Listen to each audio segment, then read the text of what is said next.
내가 미치지 않고서야 손흥민은 뺄 일은 없다. 콘테 감독이 브라이튼과의 경기 직전에 인터뷰에서 한 말입니다.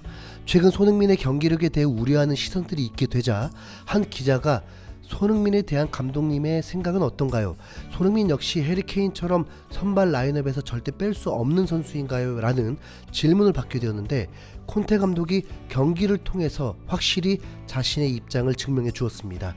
손흥민이 브라이튼전에서도 선발 명단에 올랐고 비록 공격 포인트는 올리지 못했지만 팀 승리에 기여하는 활약을 하게 되었습니다. 손흥민이 선발로서 기회를 얻었다는 것이 아닙니다. 최근 기대치만큼 활약을 못하다 보니 쉬게 해줘야 한다. 모우라에게도 한 번의 기회는 줘야 한다는 취지였습니다. 콘테 감독은 메뉴전에서 비록 패배했지만 당시 경기력을 매우 좋게 평가했다 보니 메뉴전 선발 라인업을 그대로 브라이튼전에서도 사용하게 되었습니다. 3일만 쉰 경기였기 때문에 솔직히 의외이긴 했습니다만 콘테 감독 입장에서 이 중요한 경기에 함부로 변화를 주기도 어렵겠죠. 결과는 어땠을까요? 브라이튼을 2대0으로 꺾고 4위권 진입에 그래도 희망을 이어가게 되었습니다. 왜냐하면 비슷한 시간에 리버풀과 아스날의 빅매치가 열리면서 아스날이 홈에서도 2대0 패배를 했기 때문입니다. 토트넘이 원하는 그림이 되면서 두 마리 토끼를 잡은 것과 같았습니다. 토트넘은 전반 37분 득점이 터지게 되었습니다. 이 득점 때 손흥민의 공이 있었는데 레길론으로부터 굴절된 볼을 당황하지 않고 이어받아서 중앙에 있는 클루셉스키에게 연결해 주었는데 곧바로 슈팅을 이어간 것이 골이 되었습니다. 손흥민의 어시스트가 될 수 있는 순간이었는데 느린 화면으로 보니 클루셉스키의 슈팅이 굴절이 되었을 때 맞은 선수가 브라이튼 수비수가 아니라 로메로였습니다. 로메로 스스로도 매우 놀란 표정이었습니다. 브라이튼은 5연패 수렁에 빠진 상황이라서 기존 플레이와 다르게 라인을 내리면서 점유율도 토트넘에게 내주며 경기를 했는데 그럼에도 실점을 하고 말았습니다. 그렇다 보니 오히려 토트넘은 편해졌죠. 촘촘한 수비를 뚫는 것보다 브라이튼이 공격적으로 나오면서 공간이 열리고 토트넘다운 공격이 나올 수 있었기 때문입니다. 전반전을 1대0으로 앞섰지만 사실 3대0이 되어야 할 토트넘이었습니다. 케인은 전반 초반에 골대가 비어있는 상황에서도 득점에 실패하고 클루셉스키는 골키퍼와 1대1 찬스를 맞았는데 득점을 하지 못했기 때문입니다. 모르겠습니다. 기회조차 없었던 손흥민이 문제일지 좋은 기회를 득점으로 연결 못한 것이 문제일지요. 그래도 팀으로서 이기는 것이 가장 중요했으니까요. 양팀 모두 압도하는 플레이가 없었다 보니 결과를 예측하기 어려웠습니다. 선수들이 턴오버도 자주 일어났습니다.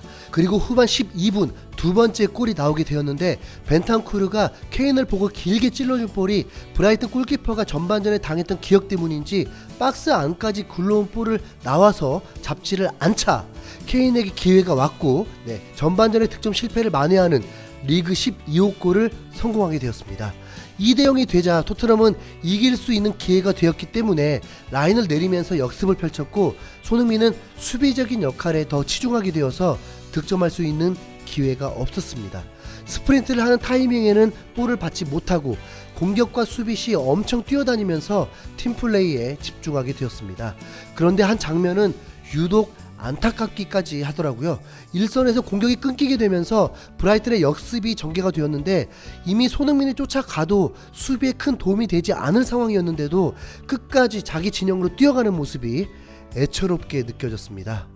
콘테 감독은 2대0 상황에서 승리를 굳히기 위해 손흥민을 후반 30분경 교체를 해주면서 모우라를 투입시켰습니다.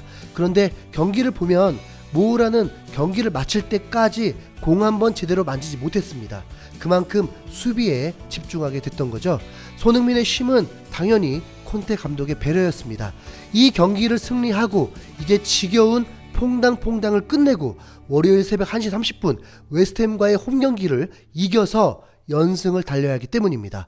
최종 토트넘은 브라이튼을 2대0으로 잡으면서 웨스트햄의 한 경기를 덜 치룬 채 승점이 같게 되었습니다. 5위 맨유와도 2점 차이로 좁히게 되었습니다.